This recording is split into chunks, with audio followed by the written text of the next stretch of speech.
ഇവാഞ്ചലിയും അനുദിന സുവിശേഷ വിചിന്തനം.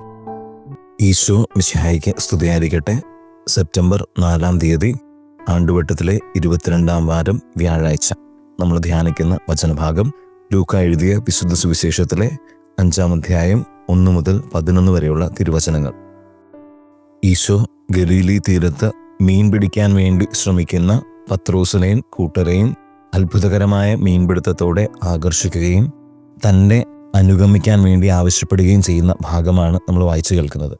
ഇതിൽ എനിക്ക് തോന്നുന്നു നമ്മളിന്ന് ധ്യാനിക്കേണ്ടത് ഏറ്റവും അവസാനത്തെ ഭാഗത്തുള്ള പത്രോസിൻ്റെ വാക്കുകളും അതിന് വരുന്ന ഈശോയുടെ പ്രത്യുത്തരമാണ്. പത്രോസ് അവസാനം പറയുന്നുണ്ട്, ഈശോയെ, എന്നെ വിട്ടുപോവുക, ഞാൻ പാപിയാണ്. ഈശോ തിരിച്ചു പറയുന്നു, ഭയപ്പെടേണ്ട, ഇനി മുതൽ നിങ്ങളെ മനുഷ്യരെ പിടിക്കുന്നവരാക്കാം. ഈ 2 കാര്യങ്ങളെക്കുറിച്ച് നമുക്ക് ധ്യാനിക്കാൻ വേണ്ടി ശ്രമിക്കാം.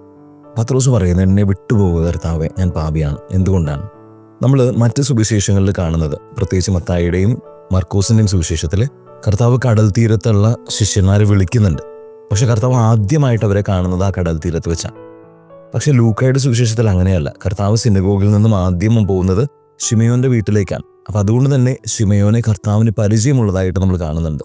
ശിമയോന്റെ വീട്ടിൽ ചെന്ന് ശിമയോന്റെ അമ്മായിയമ്മയെ സുഖപ്പെടുത്തിയതിനു ശേഷം സംഭവിക്കുന്ന കാര്യമാണ് ഇന്ന് നമ്മൾ കാണുന്നത്.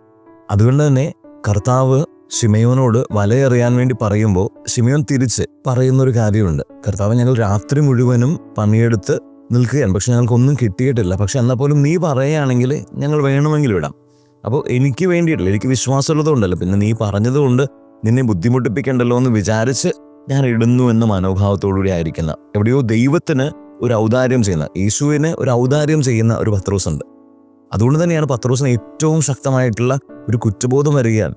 ദൈവം, ഞാൻ ചെയ്തത് തെറ്റായിപ്പോയി, എന്നോട് ക്ഷമിക്കണമെന്ന്. അതുകൊണ്ട് തന്നെ ആ പത്രോസിന്റെ വാക്കുകൾ ഒരു കുമ്പസാരത്തിന് തുല്യമാണ്.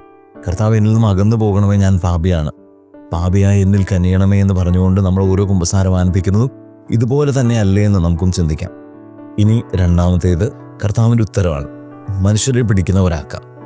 എന്താ കർത്താവ് ഉദ്ദേശിക്കുന്നത്? ഇത്ര നാളും അവർ മീൻ പിടിക്കുന്നത് ആ മീനിനെ കൊല്ലാനും കച്ചവടം ചെയ്യാനുമാണ്.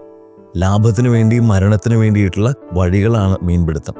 കർത്താവ് ഇവിടെ അവരോട് പറയുന്നു, നിങ്ങളെ മനുഷ്യരെ പിടിക്കുന്നവരാക്കാമെന്ന് പറയുമ്പോൾ ജീവൻ നൽകുന്നവരായിട്ട് മാറ്റാവുന്നതാണ്. അതും അവർക്ക് നഷ്ടം വരുത്തുന്ന രീതിയിൽ മറ്റുള്ളവർക്ക് ജീവൻ നൽകുന്നവരായിട്ടുള്ള ഒരു വലിയ ആഹ്വാനമാണ് കർത്താവ് അവരുടെ മുന്നിലേക്ക് വെക്കുന്നത്. അതുകൊണ്ട് ഇന്ന് ഈ വചനത്തെക്കുറിച്ച് ധ്യാനിക്കുമ്പോൾ ഈ 2 കാര്യങ്ങളെക്കുറിച്ച് ചിന്തിക്കാം. എൻ്റെ ജീവിതത്തിൽ ഞാൻ ചെയ്യുന്ന ചില കാര്യങ്ങളൊക്കെ, അതിൻ്റെ പ്രാർത്ഥനയായിക്കോട്ടെ, എൻ്റെ കുദാശ സ്വീകരണങ്ങൾ, പ്രത്യേകിച്ച് എൻ്റെ കുമ്പസാരം ആയിക്കോട്ടെ, അത് ഞാൻ ദൈവത്തോട് ചെയ്യുന്നൊരു ഔദാര്യം പോലെയാണ്. മറിച്ച് അതിനും അപ്പുറത്തേക്ക് കർത്താവ് എൻ്റെ ജീവിതത്തിൽ തന്ന നന്മകളെ മറക്കാതിരുന്നുകൊണ്ട് കർത്താവിനോട് സ്നേഹത്തോടു കൂടി ആയിരിക്കാൻ എന്നെക്കൊണ്ട് സാധിക്കുന്നുണ്ടോ? 2ാമത്തേത്, കർത്താവ് നമ്മൾ ഓരോരുത്തരെയും വിളിക്കുന്നുണ്ട്. എന്തിനാണ്? മറ്റുള്ളവർക്ക് ജീവൻ നൽകാനാണ്. ചില സമയത്ത് അത് നമ്മുടെ ജീവിതത്തിൽ നഷ്ടങ്ങൾ ഉണ്ടാവുമായിരിക്കും, ചെറിയ ചെറിയ നഷ്ടങ്ങൾ.